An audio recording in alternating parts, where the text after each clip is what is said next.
Good morning, friends, and good morning, India. Engineer Dinesh Tripathi here again.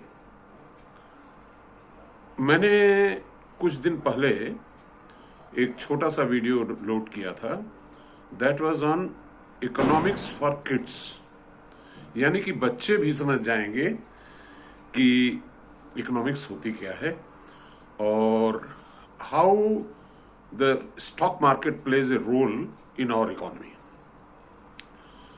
अभी इतना सारा कुछ हो गया पार्लियामेंट से लेकर के, और 24 जनवरी को जो रिपोर्ट आई थी हिंडनबर्ग की, तो उसके बारे में मैं कोशिश ये कर रहा हूं कि इस पूरे प्रकरण को बहुत ही सिंपल हिंदी में आपको समझा दिया जाए कि बच्चे भी समझ जाएं. तो एक देहात में हम लोग के यहाँ कहावत है पूरब उत्तर प्रदेश में कि कौवा कान लिए जा रहा है. यानी कि कोई कहे कि कौवा आपका कान लेके जा रहा है तो पहले आप कौवे को देखेंगे कि अपने कान को चेक करेंगे.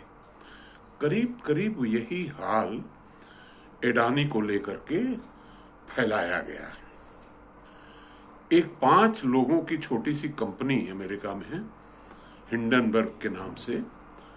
उसकी एक रिपोर्ट आती है और लोगों ने कहा कि अरे अडानी तो अब खत्म.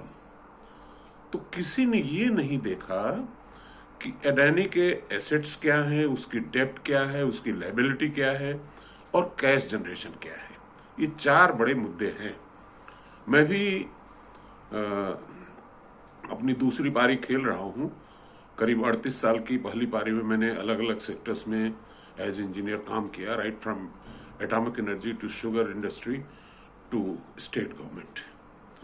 और अभी since last 11 years I am working as an entrepreneur, और वो भी हाउसिंग के क्षेत्र में कि हाउसिंग को कैसे कंफर्टेबल बनाएं और कैसे कॉस्ट कंट्रोल करें, अफोर्डेबल बनाएं.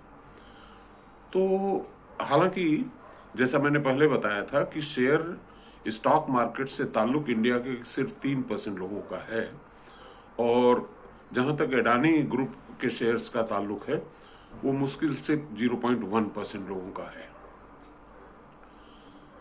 तो मेन मुद्दा यहां पर यह है कि बजाय हम ये देखने के कि कौवा कान लिए जा रहा है कि हम अपने कान को चेक करें, तो उस संदर्भ में हमको 3-4 चीजों जो फाइनेंशियल इंडेक्सेस होती हैं उन 4 चीजों पे मुझे देखना पड़ेगा. जैसे आपने कोई छोटी मोटी इंडस्ट्री चलाई तो आपने बैंक से कुछ पैसा उधार लिया. अब मान लीजिए कि बैंक से आप 1 करोड़ रुपए उधार लें या 1 लाख उधार लें, तो आपकी ईएमआई क्या आती है? 10%, 15% यही ना आएगी साल भर की EMI. I am talking about 10 साल का अगर लोन लिया आपने तो साल भर की ईएमआई 15% मान लीजिए. तो अगर मान लीजिए कि अडानी, जैसा कि कहा जा रहा है कि अडानी की जो टोटल डेप्ट है वो 2 लाख करोड़ है. 2 लाख करोड़ 2 लाख करोड़ एक अच्छी खासी फिगर है.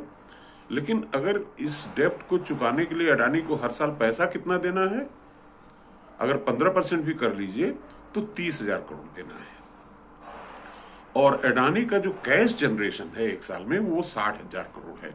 दैट इज कैश जनरेशन का मतलब कि सारे खर्चे काटने के बाद, टैक्सेस, सैलरी, सब कुछ देने के बाद 60,000 रुपया जो बच रहा है उसमें 60,000 करोड़ रुपया जो बच रहा है उसमें सिर्फ 30,000 करोड़ रुपए डेब्ट चुकाने में जाएंगे. और दूसरी चीज ये है कि जो उनके फिक्स्ड एसेट्स हैं, फिक्स्ड एसेट्स की वैल्यू भी 3.7 लाख करोड़ है. तो 2 लाख करोड़ की डेब्ट है, 3.7 लाख करोड़ का जो है फिक्स्ड एसेट है, और 60,000 करोड़ का कैश जनरेशन है. तो बताइए भला कि कैसे बैंकों का डेब्ट नहीं क्लियर हो पाएगा. अब आइए एलआईसी की बात करते हैं. देखिए, कोई भी बैंक जो भी लोन प्रोवाइड करता है वो किसी न किसी कोलेटरल पे प्रोवाइड करता है, चाहे वो एसबीआई हो, चाहे आईसीआईसीआई हो. कोई भी आदमी शेयर वैल्यू पे फाइनेंस नहीं करेगा आपको, निश्चित तौर पे बैंकिंग रूल्स के तहत. अब अगर सारे बैंक्स ने रूल वायलेट कर दिया, सब कुछ गलत ही हो रहा है, ये हम कैसे मान सकते हैं? तो अब एक चीज तो ये है कि जो हम किसी भी प्रोजेक्ट को फाइनेंस करते हैं, किसी भी इंडस्ट्री को फाइनेंस करते हैं बैंक द्वारा, दूसरी चीज ये है निवेश। अगर LIC ने निवेश किया हुआ है अडानी के यहां, तो मान लीजिए कि 10,000 करोड़ रुपया उसने निवेश किया, तो जब शेयर ऊंचाइयों पर चढ़े तो तिगुना चौगुना हो गया, अब जब गिरा तब भी तो दोगुने पर है। तो निवेश भी LIC का खतरे में नहीं है। फिर ये हो हल्ला क्यों मनाया जा रहा है कि LIC डूब गया, SBI डूब गया? अरे भाई, उस कंपनी के एसेट के देखो, उस कंपनी की लायबिलिटी देखो, और उस कंपनी की कैश फ्लो देखो कि कितना कैश वो जनरेट कर रहा है डेब्ट की सर्विसिंग करने के लिए, and whether it is capable of doing that और नॉट। तो मोटा मोटा ये चीज है कि कहीं न तो अडानी जा रहा है, न कहीं अडानी के पोर्ट जा रहे हैं, न कहीं अडानी का इंफ्रास्ट्रक्चर जा रहा है, न कहीं उसकी गैस पाइपलाइन जा रही है, न उसकी सोलर एनर्जी के इंस्टॉलेशन जा रहे हैं कहीं पे। इसलिए मेरे प्यारे देशवासियों, ये देहाती कहावत जो मैंने सुनाई उसको गठिया लीजिए, और अमेरिकन्स को बहुत ज्यादा इंटेलिजेंट मत समझिए। मैं अभी अमेरिका घूम के आया, आप ये समझ लीजिए कि जो हमारे बिजली के पोल होते हैं उसका 4 गुना मोटा पोल वो बनाते हैं। उसी तरह से रेलवे का भी कंस्ट्रक्शन वो 4 गुना 5 गुना ज्यादा मटेरियल खर्च करते हैं। नॉट ओनली दैट, मैंने न्यूयॉर्क के रेलवे स्टेशन प्लेटफॉर्म पे देखा कि उनकी छत की जो हाइट है 40 फीट, एक तो पूरी की पूरी ट्रेन को भी उसी शेड में कवर करते हैं, रेलवे ट्रैक को भी, और 60 फीट हाइट या उससे भी ज्यादा हाइट तक पूरा एयर कंडीशनिंग करते हैं।